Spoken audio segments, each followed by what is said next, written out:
Situé sur la côte Est, entre le Maryland et la Virginie, Washington DC, capitale politique des États-Unis, est une ville de symboles.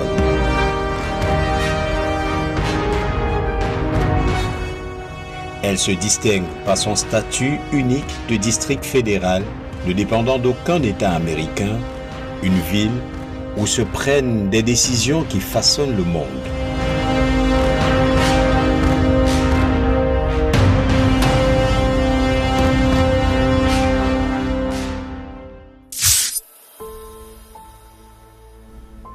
Au cœur de cette capitale fédérale se dresse l'un des symboles politiques les plus puissants de la planète, la Maison Blanche.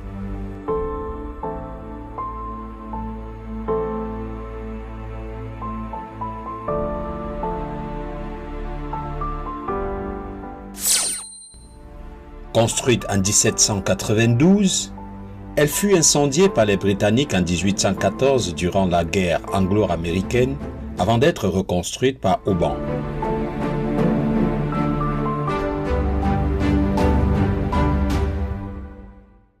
Rénovée, protégée et hautement sécurisée, elle a traversé des siècles pour devenir aujourd'hui un symbole majeur de la présidence américaine, abritant le cœur du pouvoir dans sa West Wing.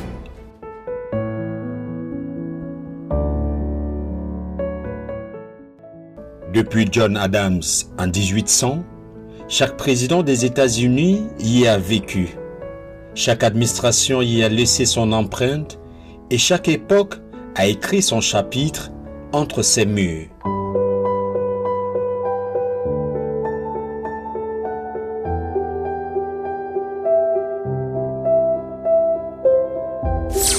C'est prestigieux et ça incarne véritablement l'autorité du président et de l'Amérique, et je comprends d'où ce pays tire sa puissance, dans l'appropriation et surtout. À un coin de rue de la vraie Maison Blanche se trouve le White House Visitor Center, un musée d'expériences immersives et interactives qui permet aux visiteurs venus du monde entier d'en apprendre plus sur ce bâtiment emblématique des États-Unis et l'histoire du pays.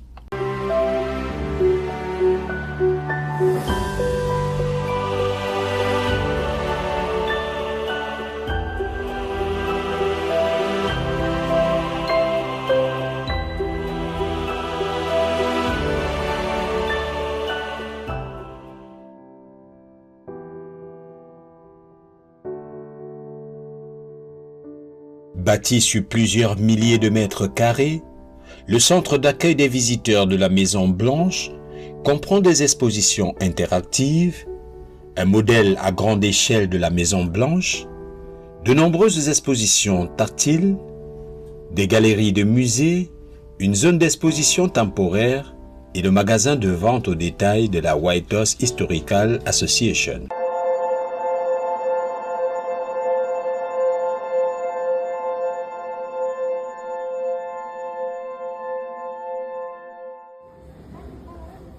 Le centre d'accueil offre une fenêtre sur le manoir exécutif et son histoire en tant que compagnon d'une visite de la Maison Blanche ou en tant qu'expérience autonome pour ceux qui n'ont pas de visite.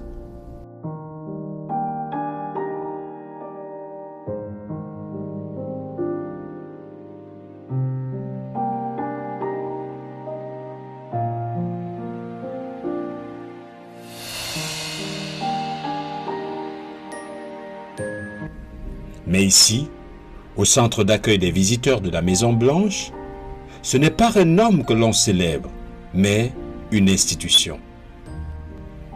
Grâce à des miniatures détaillées, des reconstitutions fidèles et des archives soigneusement préservées, le pouvoir devient visible, accessible et documenté. Le célèbre bureau ovale, la pièce où se prennent les décisions stratégiques, est reproduit avec une précision remarquable. Chaque détail nous rappelle que derrière les discours et les images télévisées se cache une architecture institutionnelle structurée et puissante.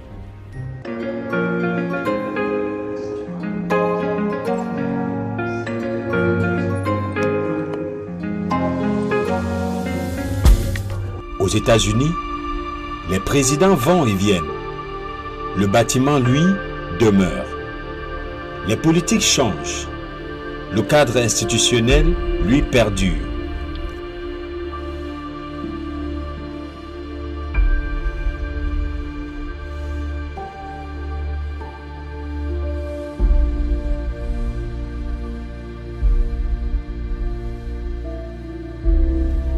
Ce musée ne glorifie pas un individu, mais il témoigne d'une continuité d'un État debout et fort.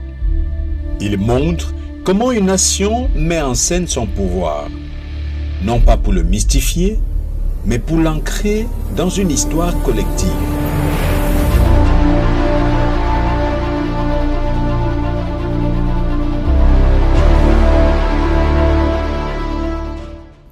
Les enfants peuvent y explorer des expositions interactives.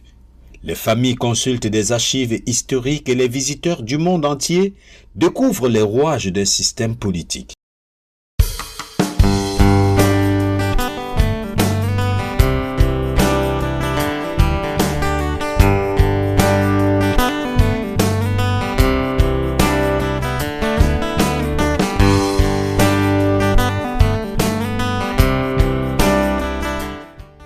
Ici, le pouvoir n'est pas caché.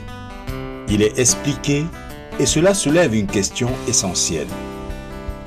Que devient une nation lorsque sa puissance n'est pas archivée? Que devient son histoire lorsqu'elle n'est pas préservée? Et que devient la mémoire d'un peuple lorsqu'elle n'est pas transmise?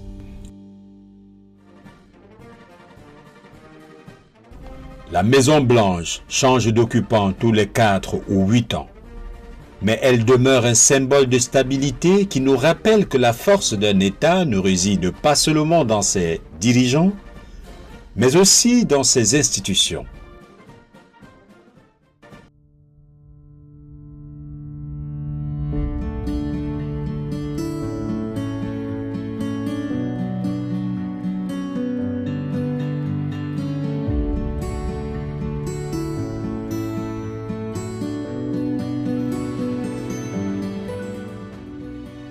À travers ce musée, l'Amérique ne se contente pas d'exposer sa politique.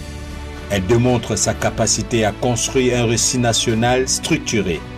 Un récit où l'édifice survit aux hommes et où l'institution transcende l'individu.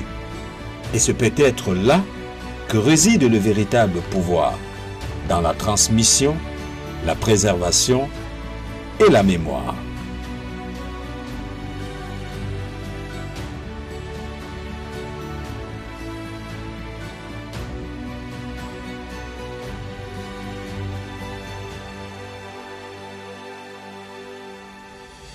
Afroscopie, the Africa that moves and inspires.